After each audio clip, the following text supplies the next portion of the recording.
So anyway, tell me your story about.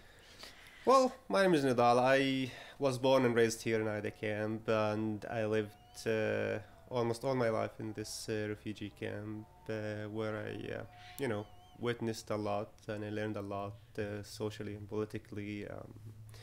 And I got involved in activism early in life. Started in the 80s, late 80s and early 90s.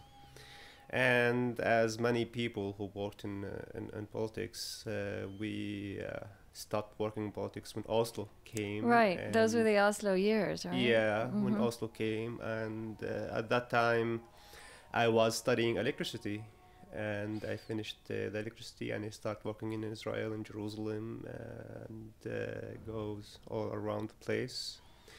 Then in the beginning of this Intifada, I was working actually in this settlement, Abu Ghneim settlement, and I was, seeing the helicopters shooting Bethlehem, and then I decided to not work in Israel in settlements since that, and so I came here. I started working in the streets with the teenagers and the children, trying to first to understand them, to see the similarities and the differences between my generation and their generation, and the challenges that they face. And I got involved with Laji in 2002. At that time, I was injured badly from the helicopter, so I couldn't work other type of Were you jobs. here when you were injured? Yeah, I was here in the camp. It was 2002 on March. It was the invasion of the Church of the Nativity. Oh, right. Back then. Where there was the siege. There was a long siege Yes. on Bethlehem, and I was with my friends, and they started here actually in Ida camp, where they brought 2 helicopters and maybe 600-700 soldiers with many tanks for this small place, and I was injured with other 40 people.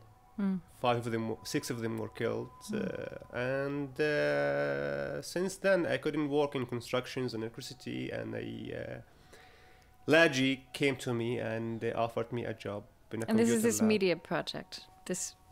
This is back then. We were we were in a different location here Okay. at the center. We were renting 2 garages, and we had this computer lab, and they asked me to come and operate this computer lab. So I was in a very close contact with kids and teenagers, where I really got attached to them, and since then I devoted my whole life working with the children and teenagers in Ida camp, and now I expand my work through Sautuna project that Laji has been doing since the last 2.5 years. I work in Nablus, in Balata camp, and in Jenin camp in Jenin, with groups of children and teenagers on different topics related to human rights, democracy, topics like to understand the conflicts and how we can, not live with it, but go around it, that we can survive. Basically, my job is to educate these children and teenagers, as other volunteers do at Laji Center, to prepare them to the future. Because things here are quite complicated, socially and politically, very complicated. It's not easy for them to know how to deal with them. Right. So it's a tough job, because you work with these children, for like a day a week or 2 days a week. But the society has a lot of troubles. The families has a lot of troubles. So it's tough work. But as far as I'm seeing, we're succeeding. The idea is to find a clean environment, good ground for them, to educate them about, not just political issues and cultural issues, and that are related to their life and history, and through art, through media, through different kind of projects, that they can reach to the level where they can make decisions by themselves. When you're in a conflict, there are a lot of movements, a lot of groups that try to bring people around them, and Right. with this process, a lot of manipulating and a lot of playing in minds.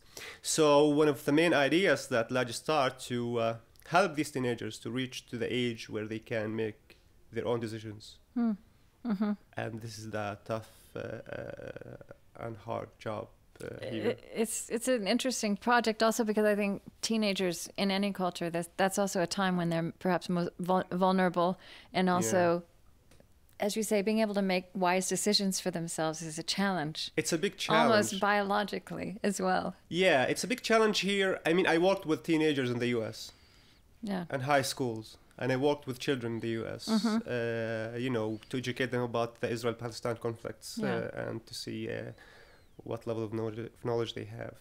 Here, you work with them in institutions, but they leave these institutions. Their families, you know, have so much troubles because of the, the poverty, the unemployment, and each family has, 8, 10, 11, 15 kids, and the parents are so busy trying to provide like food and education for them, and the street is quite tough place for them as well.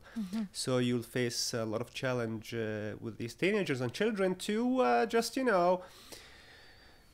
let's think about our situation. Let's think and discuss how we can, understand it, and let's find a way how we can, work on it. One of my main goals working with this teenager is, after this 2 and 3 years of working with them, how they can carry the knowledge and the things that they learn and go and make some changes in society. Based on their beliefs, of course, and based on things that they believe in, which is really tough. I actually started this action 2 weeks ago, because now I work with groups that they have been involved in Sautuna for the past 2 years, and I have a few meetings with them, and I found that they really take a step forward and go to the society and try to challenge society. But we found that the society is bigger than us and stronger than us, so we started practicing here. For example, the idea of democracy, the idea of the individual in the group, and it's perfect time because of what's going on in the Middle East. Yes, and are they inspired by that, these teenagers? A lot. I was shocked. For example, we started with this cartoon by a Palestinian artist. His name is Nidal Ali. He has this cartoon where he had Ana, which means me, individual, and Nahnu, we, the group. And he tried to challenge the two ideas. And I took this idea and we started like drawing this idea and discuss it. And we made big posters. I can show it to you. And we went to the administrator office here at Laji to test the democracy that we have here. So if you have your place to express your opinion, when you express your opinion, what kind of challenges you'll receive, and are you ready to fight for them, and things like that. And it has been really excited. And these inspirations, they have them before, but with what's going on in the Middle East, it's emboldening. Yeah, it's really, they have so much enthusiastic, they have so much courage, they have so many fantastic ideas, the way they can like sit and plan. Okay, we'll do the poster, we hold the poster at Laji, we see the people's reactions, people who support us will, bring them to us, and people who cannot, who disagree with us, we like find a way how we can find them and things like that. So it has been really fun to do this with the teenagers here. And I do the same job with the people at Jenin and Nablus. And it's a new thing. Usually we used to challenge the occupation here, with different kind of resistance, demonstrations, stones, and all these type of resistance. But now it's time to challenge the society and to Right, it seems like the challenge is going both externally and internally. That's true. That's true. Yeah. Yeah, so I wanted to ask you, compared to your generation, in terms of how you saw the future unfolding, and these kids now, or these young people, do they have a different vision of what's possible? That's a very good question, actually. I sensed this. My wife and I, Amal, we made this documentary together. It took us 6 years of doing this documentary, and we tried to compare the two generations. The old generation who was involved in the political movements in the first Intifada, Yeah. and who've been into the prison, and to the new generation who have been involved in this Intifada, and see their visions to the conflicts and to the future, and how they resist, how they thought of the occupation and about the social things. So I mean, I find that many of them got lost because of the complications of society, socially and politically, and they need to be led. They need to be educated. They need to be showing the path for this. Mm-hmm. So they have different type of visions. For example, I propose this question, this right to return issues that is really big and complicated and has been going on since 1948 is Right. an issue for them. So we proposed this question for them. So you'll be able to live with Israelis on the same land. If you Right. offer to go back to your village, you will go.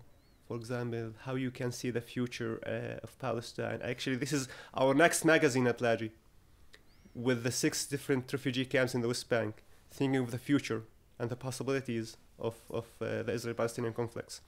So many of them, I mean, I really ready to go back to my village. I heard a lot about it from my grandparents, from my parents. Some of them, well, I was born here, and I don't know if I can return. Some of them, well, I would like to go and live near the beach, Right. I'll come, I like Yeah. water, these type of things.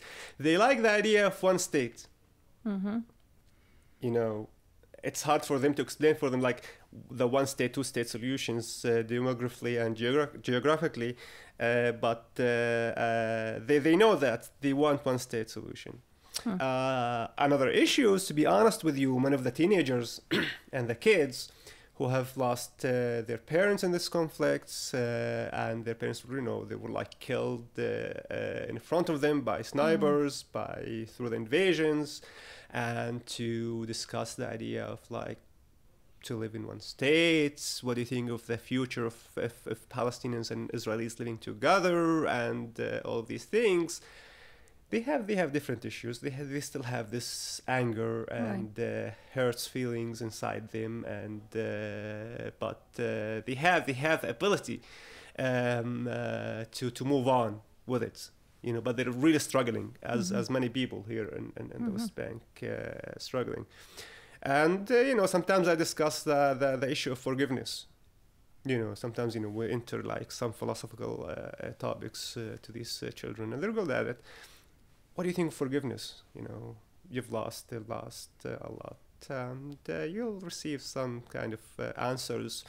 Well, I can't forgive now, because there's no ground for forgiveness. I have occupations, I have walls, soldiers come every night to the camp, checks, arrests, so some kids, well, I need justice before I forgive, I need my rights before I forgive. So their vision of the future is really quite complicated.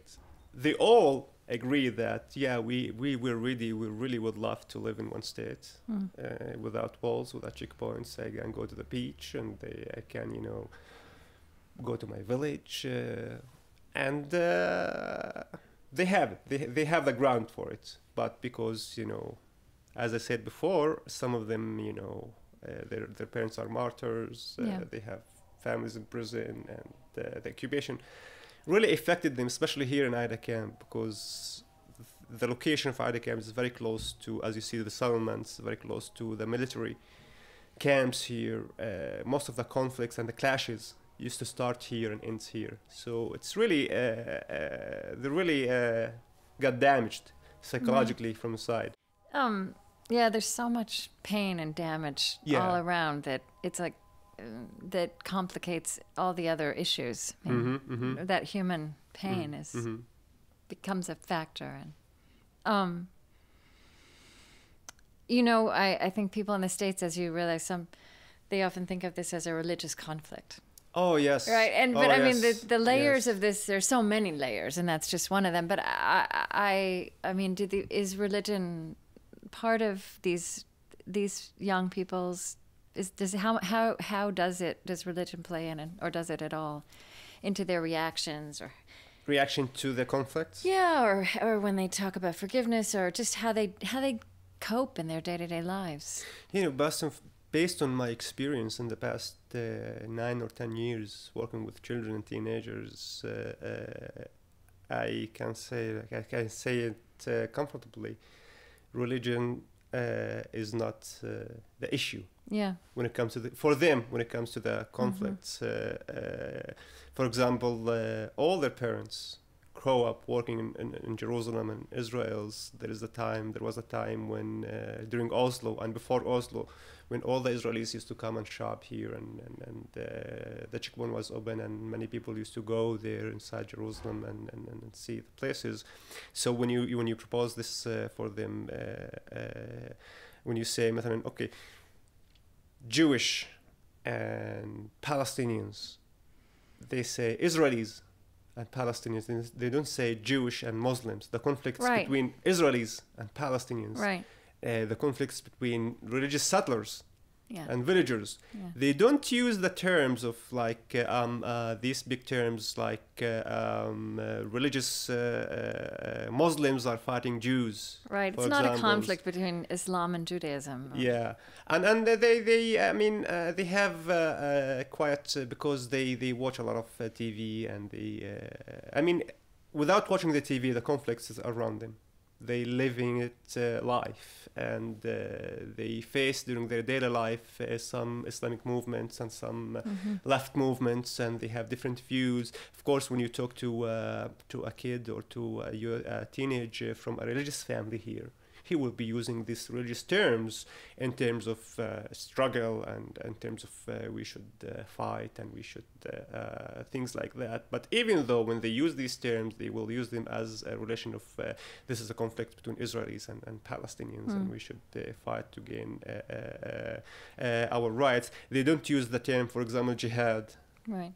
In their discussions, even those religious kids. So I get the sense of the issue of religion when it comes to the Israeli conflicts. I think they know that it's not a religious conflict. They know it's a conflict based on land. And based on territories, based on the right to return, based on refugee case, because they have been educated also by this. For example, place like Large Center, and as many good organizations in the West Bank as a strip, they educate these kids and teenagers about the conflicts a lot. And we have good leadership in the streets who work on this also. So when we work with them, we even when we use these terms, it's a political conflict. It has different agendas than the religious conflicts. We're not, in the 18th or 17th century. We're nobody is gonna throw anybody in the sea. Nobody's gonna. These are, some propaganda terms. Sometimes they heard them and they got excited about them, but they realized that it's not the case. Right. So my experience with them, it's really politically, fully politically, not religiously.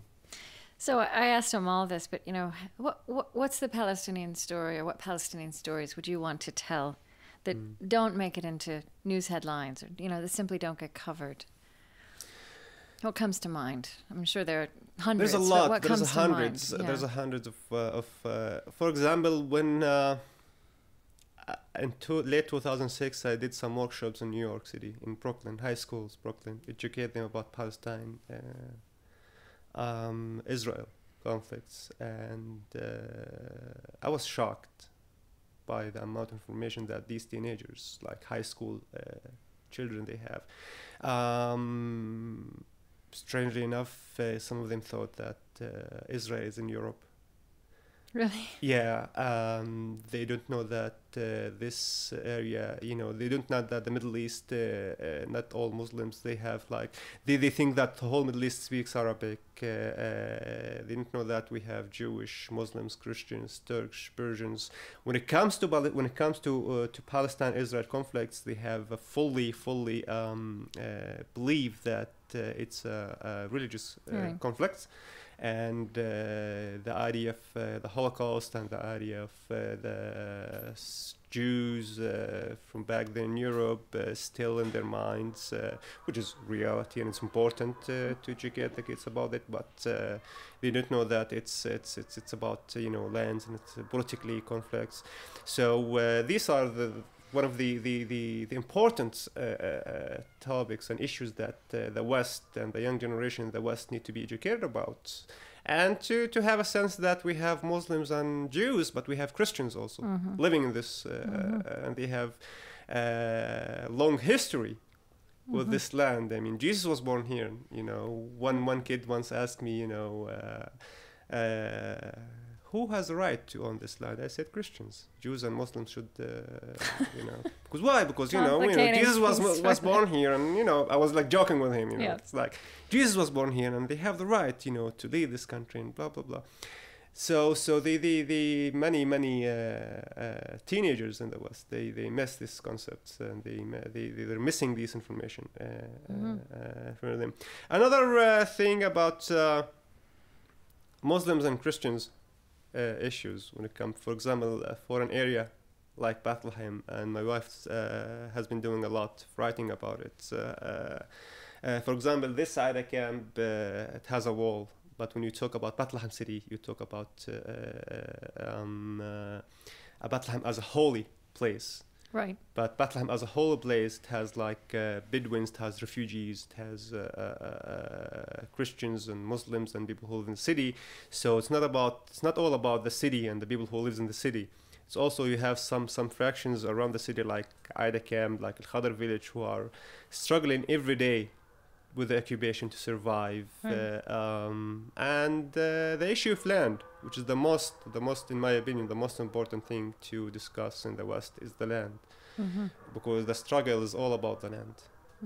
It's even not about refugees, because refugees need land. Right, and you're right. It's elemental, and it's precisely what never gets discussed. Yeah. It doesn't get transmitted. Yeah, because in the media right now, with the negotiation they're making Jerusalem is the big issue. But if you go to the ground and you look from the sky in Jerusalem, it's very easy to have a solution for Jerusalem, but they're making it really big and complicated because they don't want to talk about the land and the refugee case. So land here is a major issue. Right now we have 10% of the West Bank. We started in when Israel was recognized in 1948. There was 47% for the Jewish and 43% for Palestinians. In the 1967 war, we had 22% of the land. Now, because of the settlements and the wall, we had less than 10% of the land. So these are the facts that not many people know in the West, and these are major issues. Without talking about them, without finding a solution for them, I don't think this conflict will be finished and solved soon. I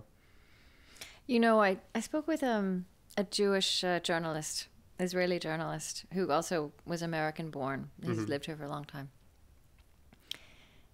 And he's one of these. He's very hard to categorize. I think that's true of people in general. Here, Americans tend to say, you're right or you're left, right? You're this or you're that. And here, people have so many layers of identity. So I would say in some ways, he's conservative, and in other ways, he would look like he's on the left. You can imagine. Yeah. But he's grown pretty. He was one of these people who was very thrilled by Oslo and what seemed possible then, and then has become very bitter and was embittered by the Second Intifada, right? But despite that, when I asked him how change might come, how might this all change, he said he thought it might happen suddenly. And the example he used was Sadat coming to Jerusalem, and how that was this kind of miraculous moment for Israelis. And then there was also a land given back, right, at that moment. That it was this kind of instantaneous change despite this history of very complex struggle. I don't know. Is that a vision that a Palestinian could have, that something might happen and it would all look different? No. I think people here are becoming more realistic about the Israeli-Palestinian conflict, about this conflict, especially Palestinians, especially refugees, because they have facts. They have, for example, when you talk to refugees, Palestinian refugees, about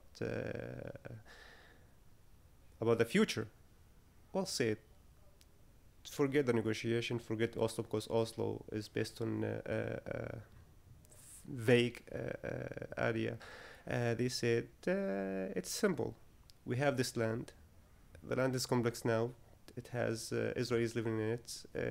Let's live together without one state solution. This is their talk. Without one state solution, that we will be able to go back to the land. Nothing would happen.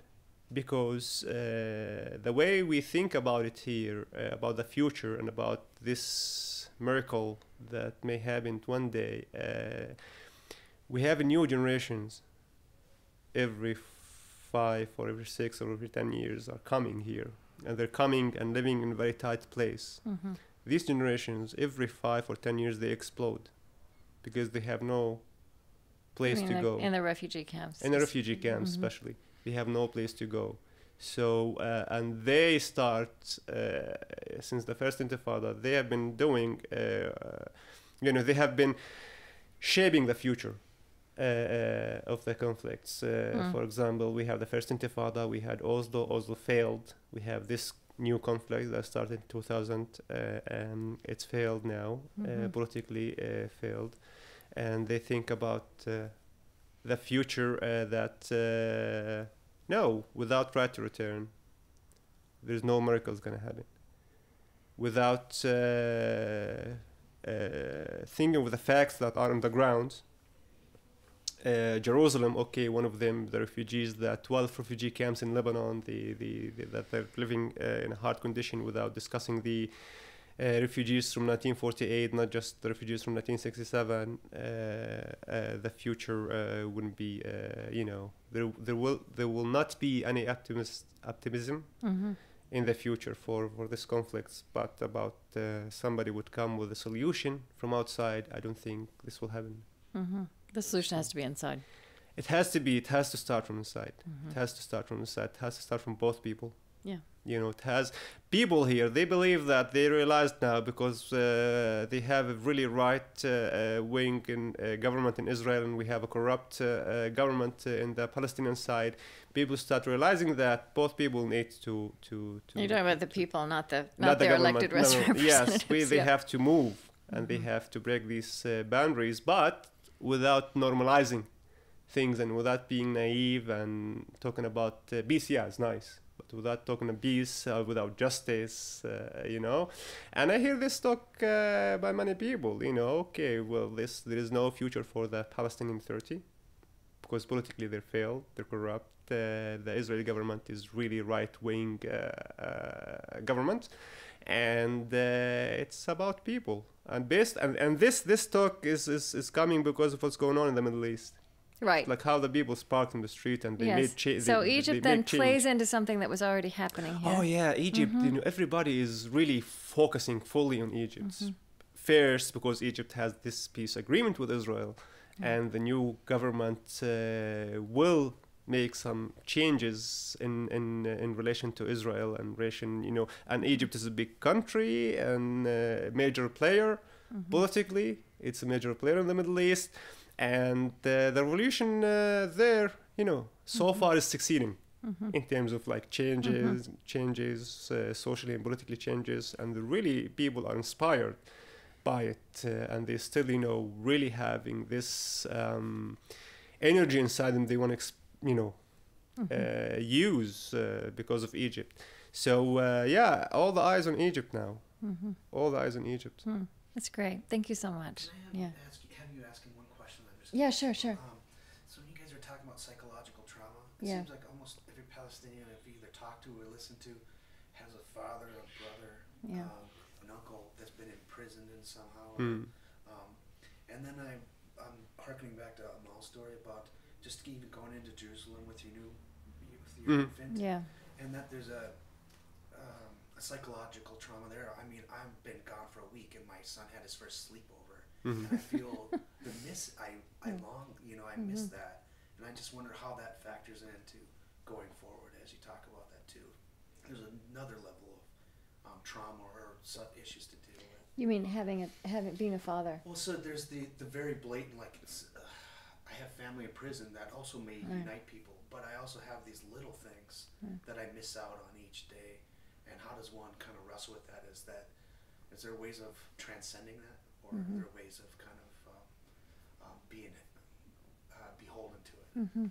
So you're talking about children, or and as parents, a family, or I think, parents, and family or members. Yeah, these layers of psychological trauma, of people in prison, people killed, being separated from loved ones for all kinds of different reasons. How do people live with that, or how do they? Is it possible to kind of carve out a sense of dignity, to transcend it? What makes that possible? One of the thing that we learned when we were children, I'm talking about my experience now as a child, we learned this lesson not by our parents or our families. We learned this lesson by the life, that it's the three things: is how to survive, and how to live with pain, and how to rely on yourself as children. How to survive because it's a conflict. A bullet may come to you anytime.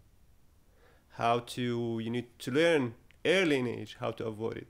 How to live with your pain, because you may get arrested or beating or humiliated in checkpoint. Not live with it and cope with it and accept it, but how to go around it and continue with your life, because it's happening on an everyday basis. You will get really damaged if you cannot, as a child, as a teenager, as a parent, if you don't know how to deal with these things. It could really damage you and destroy you. Yeah, we have a lot of damage, psychological damage inside us, and a lot of sadness inside us, but we have the hope and we have the mechanism and we learned early in life how to cope with it, of course, with lots of suffering, and how to survive also. We learned this lesson when we were children, because your parents may get killed or arrested, and your brothers and sisters, and you need to find your way in the society. Remembering my childhood, like my family in the 80s were politically were very active. Like, our house got demolished once and got closed once, and my sisters went to prisons. My old brothers went to prison. I'm the youngest of 11, and my father was busy, providing like lawyers and providing like food to the family. So I grow up, even though I'm the youngest, I should be spoiled in a sense, but I grow up basically in the streets. And other families raised me, other people raised me in the streets, and I've learned a lot. Yes, it did affected me, and I still carry this psychological issues in my mind and my memories, but on the other hand, it gave me the strength to survive, because, as I said, you really, really need to rely on yourself early in life, in your young teenagers. And life is hard here, and you have to find your way. Other children, they can't do that. Not everybody can do that, but most people can do that. Some children get really psychologically damaged. For example, we have children that their mothers and their fathers were shot in front of them. They're bombed in front of them. They lost them. They had a very close, very direct clashes with the army during the invasions. Add to that the social pressure on them because of the conflicts that they have been seeing, social workers and psychologists since age 6 and 7, and they still continue with this. So it's a problem that it needs a lot of work. It needs a lot of I don't know exactly what I can say about it, but it happens every day. It happens many times during the day, and it's like one time I gave a talk at Boston, and an American from the audience asked me. I went to Palestine, and even though there's like a lot of sadness and anger and occupation, but people are smiling and joking all the time and trying this. I told them, well, it's one of the resistance elements. Not just to resist the occupation, to resist your pain, your fear, because it's always around you.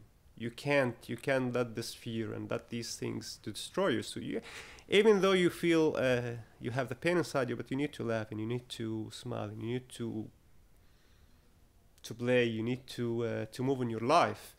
And I think because, for example, early in life we learn to not show our feel to the occupiers. And there's a very, very strong video. Actually, it's Khulud's relative. She's a teacher.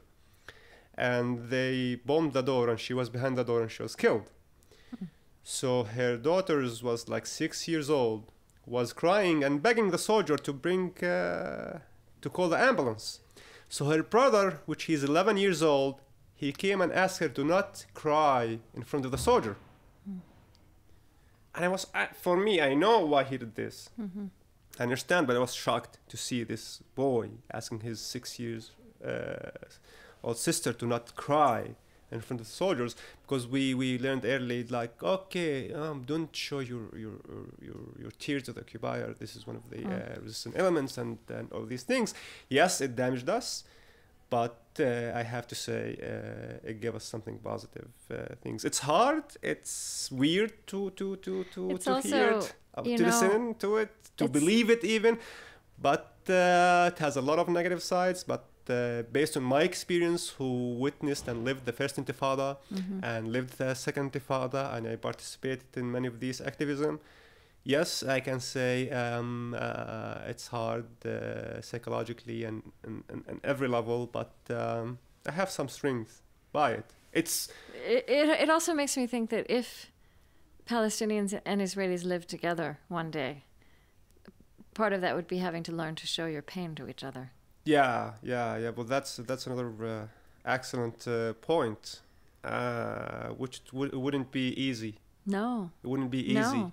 It would take generations, wouldn't it? Yes. It would take people living towards that. Yeah. You need to find the ground for it, right. And slowly people will do it, but it's hard. It's hard. And even as Middle Eastern culture, Arab culture, especially for boys and men, you need to be tough. You need to be not show your tears. Even though we struggle so hard when we bring psychologists and social workers to work with the teenagers to talk about their feelings. Yeah.